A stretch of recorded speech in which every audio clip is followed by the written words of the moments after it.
He dropped to his knees mid-sentence, and every person in that room felt it before they saw it. A weight, a pressure, a silence so absolute it pressed against the ears like deep water. His face had gone the color of old paper, and his lips moved without sound for what witnesses later swore was 4 full minutes. When he finally spoke again, his voice had changed, not in tone, not in pitch, but in something beneath both, something that would take those 12 people the rest of their lives to find the right word for. Seoul, 1958. The city is a wound still learning how to close. Walk its streets in the gray hours before dawn, and you walk through the residue of war, the smell of charred timber still rising from lots where buildings once stood, the sound of children sleeping in configurations that make efficient use of warmth, the sight of men in their 40s who look 60, who carry the particular hollowness of those who have survived things they never chose to survive. The Korean War has been over for 5 years, but the arithmetic of its aftermath is everywhere. A peninsula that once breathed as one organism has been severed at its midsection, and no one on either side of the line has yet absorbed the full meaning of that severance. In the South, life goes on in the manner of all human life, stubbornly, improvisationally, with a kind of furious creative energy born of necessity. But the grief is structural. It is in the architecture of the city, in the patterns of its poverty, in the way adults flinch at sudden sounds, and children have learned not to ask where certain relatives have gone. It is into this landscape that Paul Yonggi Cho arrives, not as a conqueror, not as a man of any particular standing, but as a young man so sick that his body is failing him even as his spirit refuses the terms of its failure. He is 22 years old. He weighs less than his illness allows him to pretend. The tuberculosis has spread in the particular way that tuberculosis spreads in young men who cannot afford rest, systematically, patiently, with a kind of biological indifference to the ambitions of its host. The doctors have been clear with him in the way that doctors in 1958 Seoul are clear with young men of no means. They have given him months. They have said this without cruelty, but also without the cushioning that privilege can sometimes purchase. He has months. He should settle his affairs. He should make peace with what cannot be changed. Cho does not make peace. This is the first and most essential thing you must understand about him, not as hagiography, not as the inflation of memory that tends to gather around the lives of the significant, but as observed fact. The man constitutionally cannot accept a verdict he has not examined from every angle. This is not stubbornness, though it can look like it from the outside. It is something closer to a philosophical position, the refusal to treat any pronouncement as final until he has exhausted every alternative frame through which to view it. It is a quality that will, in the decades ahead, build the largest congregation in the recorded history of Christianity. But in 1958, standing in the wreckage of his own health, in a city still exhaling the smoke of war, it simply means that he will not lie down. He had come to faith in the particular way that conversion tends to happen in the lives of those who later describe it, not gradually, not as the slow warming of a conviction that was always present, but suddenly, with the quality of a door being thrown open. A young American missionary named Kenneth Tice had placed a Bible in his hands. Cho had been reading it the way a man reads a document he is not sure he understands, carefully, without expectation, turning the pages with the particular attention of someone who has been told this text matters, but has not yet felt the weight of why. And then something shifted. The accounts of this moment vary in their specifics, as all accounts of threshold moments do, but they agree on the essential texture. He went from one kind of person to another. The man who put down the Bible was not the same man who had picked it up. He enters Bible school the way that people enter Bible school when they are dying, with an urgency that has nothing theatrical about it. The other students study because they want to serve. Cho studies because he is in a race with his own body. Every page he absorbs is a page that death has not yet reached. He is learning the architecture of a faith that claims sovereignty over the physical world, and he is doing so with a kind of desperate precision, because the stakes for him are not abstract. If this is true, if prayer moves the material world, if faith has physical consequence, then it is the most important information a human being can possess.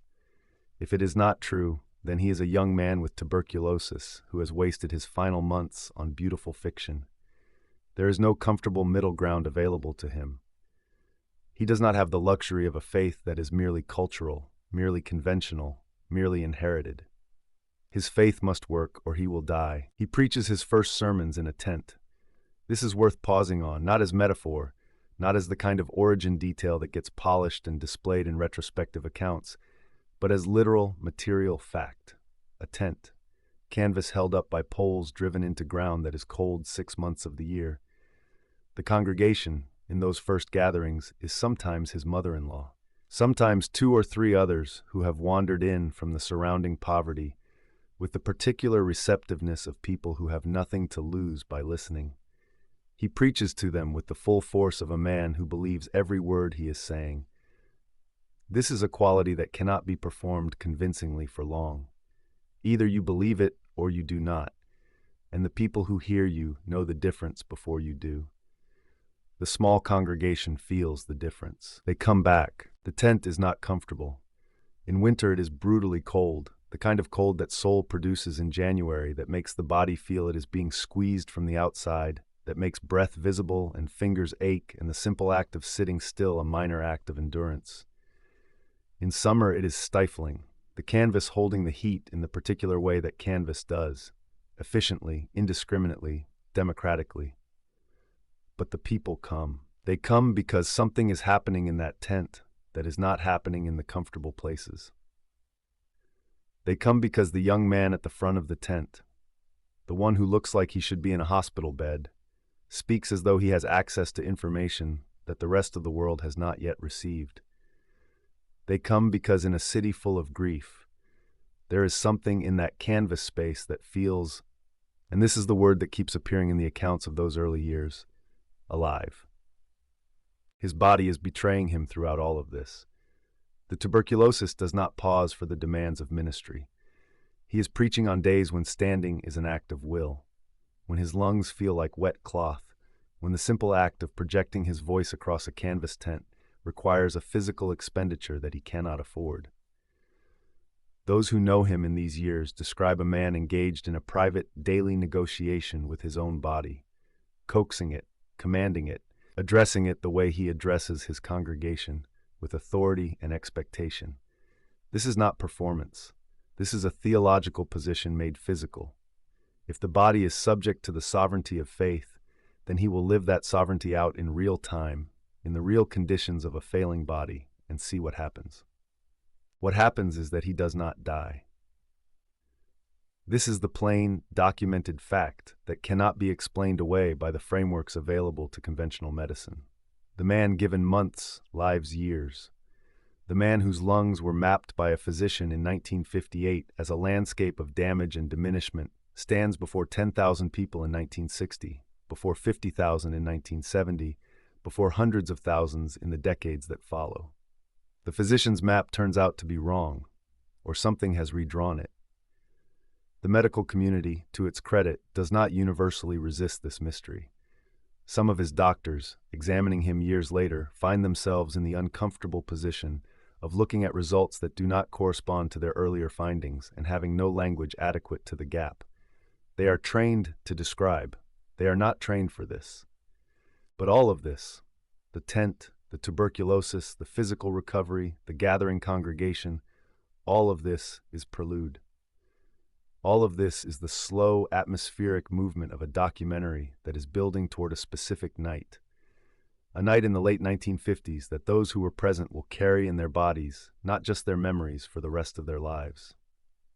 The night of the 3 a.m. encounter that Cho will reference obliquely, in fragments, across the next 6 decades of public ministry.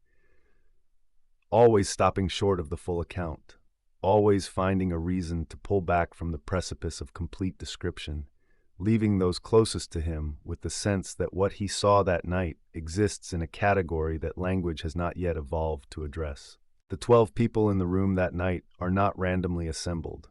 They are the inner circle of a young ministry that is just beginning to feel its own weight. Deacons, prayer leaders, people who have been with Cho from the tent years, who have watched the congregation grow from handful to hundred. They gather for prayer the way this community gathers for prayer, with intention, with duration, with the understanding that prayer in this tradition is not a brief formal address to a distant authority, but an engagement, a wrestling, a conversation that goes on until something shifts. They begin in the early evening. By midnight, they are still praying. By 2 in the morning, the room has taken on the particular quality that rooms take on when a group of people have been praying together for hours.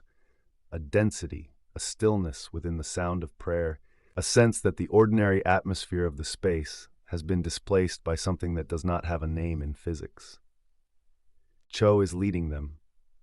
He is speaking, praying, moving through the room with the focused energy of a man who has learned, through illness, through poverty, through the specific education of a canvas tent in winter, to access reserves of strength that the casual observer would not guess he possesses. He is in the middle of a sentence. The accounts of what he was saying at that moment vary. Some recall a passage of scripture, some recall a particular name he was praying for, some recall only that his voice had the quality it had when he was operating at the level of faith that was not ordinary faith, but the further country of it, the place past ordinary belief where something else begins. He is in the middle of this sentence, and then he stops. His knees hit the floor before any of the witnesses understand what they are seeing. There is no warning, no faltering, no slow descent. He simply goes from standing to kneeling in a single movement that does not look like falling, but does not look entirely voluntary either. His face changes. Those closest to him later describe the change in his face with the particular difficulty of people trying to describe something they have no adequate language for. They say his face went still. They say the ordinary animation of it receded. They say he looked as though he was seeing something that the rest of the room was not positioned to see. His lips are moving. There is no sound. The 12 people in the room do nothing. This is important. They do not go to him. They do not speak. They do not exchange glances that communicate a plan. They simply stay where they are, and the room holds its breath, and 4 minutes pass in the way that 4 minutes pass when every second of them is significant. Slowly, with enormous weight, each one distinct. Later, comparing accounts, they will discover that every person in that room experienced the same sensation during those 4 minutes. A pressure, a warmth, a quality of presence that was not attributable to the people in the room. One of the deacons, a man not given to dramatic description, will spend the rest of his life searching for a phrase adequate to what that room felt like during those 4 minutes, and eventually settle on, "It felt occupied." When Cho speaks again, his voice has changed. Not in its timbre, not in its pitch. Those remain the voice of the young minister they know, recognizable, precise. It is something underneath those qualities that has changed, something in the weight of the voice, in the authority that the voice carries. He speaks for another hour and a half. He speaks without notes, without hesitation, without the small navigational pauses that characterize even the most fluent public speaker. He speaks as a man speaks who is reporting, not composing, as a man who is describing a landscape he is looking at, not imagining. The 12 people in the room listen without interrupting. When he finally stops, none of them move for several minutes.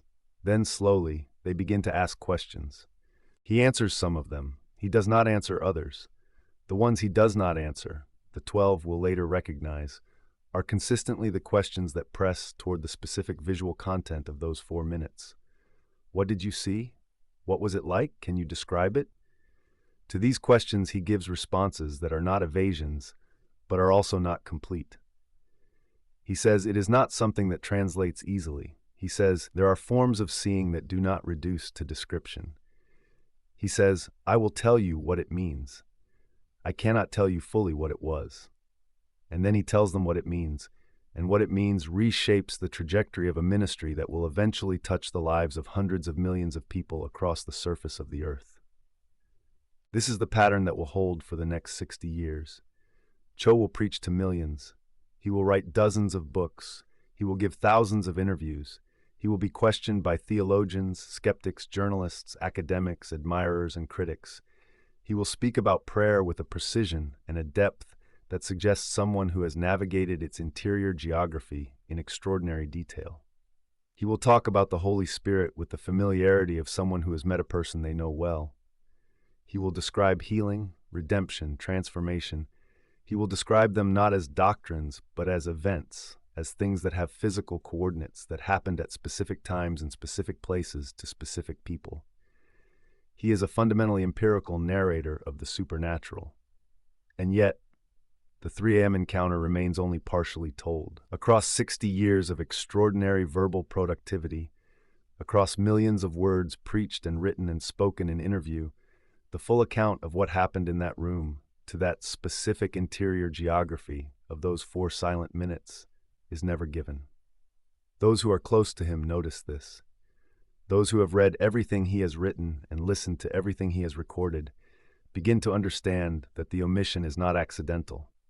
He is not avoiding the topic. He returns to it, circles it, approaches its edges with the care of someone who respects a boundary. But the center of it remains his. The theologians who have studied his life and ministry have various frameworks for this.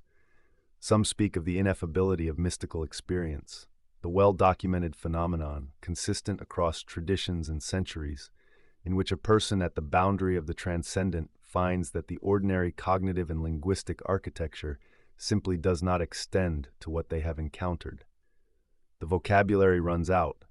The grammar fails. The experience sits in the person afterward like a frequency that the available instruments cannot measure. This is not mystery for the sake of mystery. It is the simple reportage of a particular kind of limitation. You cannot describe a color to someone who has never seen. You cannot describe a sound to someone who has never heard.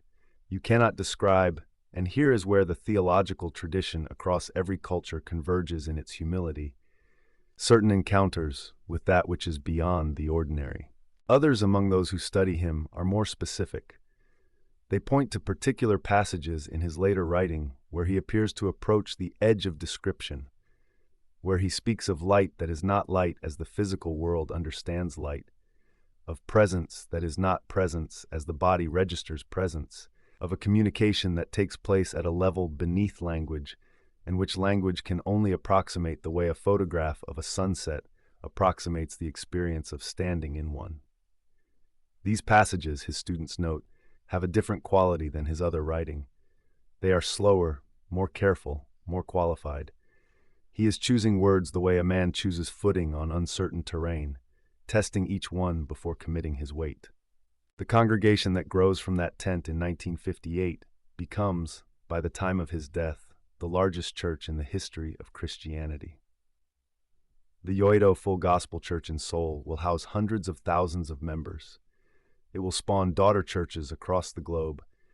It will operate a prayer mountain that operates continuously, not on any scheduled rotation of prayer, but continuously, a stream of intercession that does not pause for night or weather or circumstance. The model of ministry that he develops, the cell group system that organizes pastoral care at a scale that would otherwise be impossible, will be adopted by thousands of churches on every continent. The books he writes will be translated into dozens of languages. The sermons he preaches will be broadcast by satellite to audiences that the young man in the tent could not have pictured, could not have dreamed, could not have sketched even in his most ambitious imagination. All of it traces back in some essential way to the interior of a room in late 1950s Seoul, to a night of prayer that tipped past midnight into the small dark hours, to a young man whose knees hit the floor mid-sentence and whose lips moved without sound for 4 minutes, while 12 witnesses held still in a room they later described as occupied.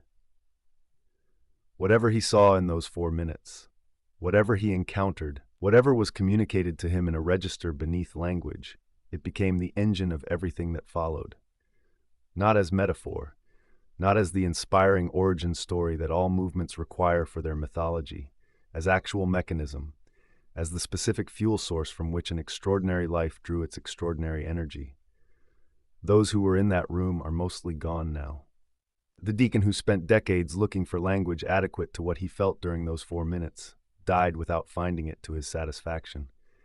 But he left accounts. They all left accounts.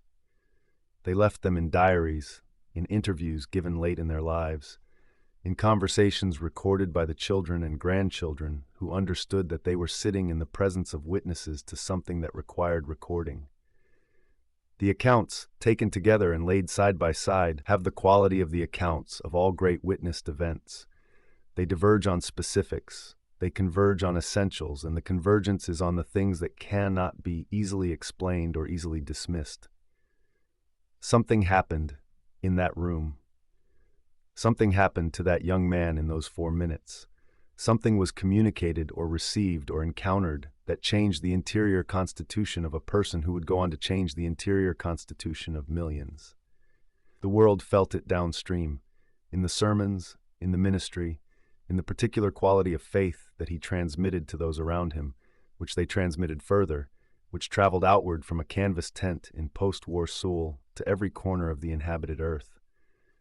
But the source of it, the specific content of those 4 quiet minutes that he kept, not out of secrecy, not out of strategy, not even entirely out of the ineffability that the theologians cite. In his last years, in the handful of conversations where those closest to him pressed most carefully, he gave an answer that was also a kind of answer, that he had spent 60 years transmitting the consequences of it, carrying the 3 a.m. encounter the way the earth carries its core, invisible from the surface, present in every movement, the source of every warmth. He never fully explained what he saw at 3 a.m., and those who loved him most came, in time, to understand that this was not a failure of explanation. It was the most precise thing he ever communicated.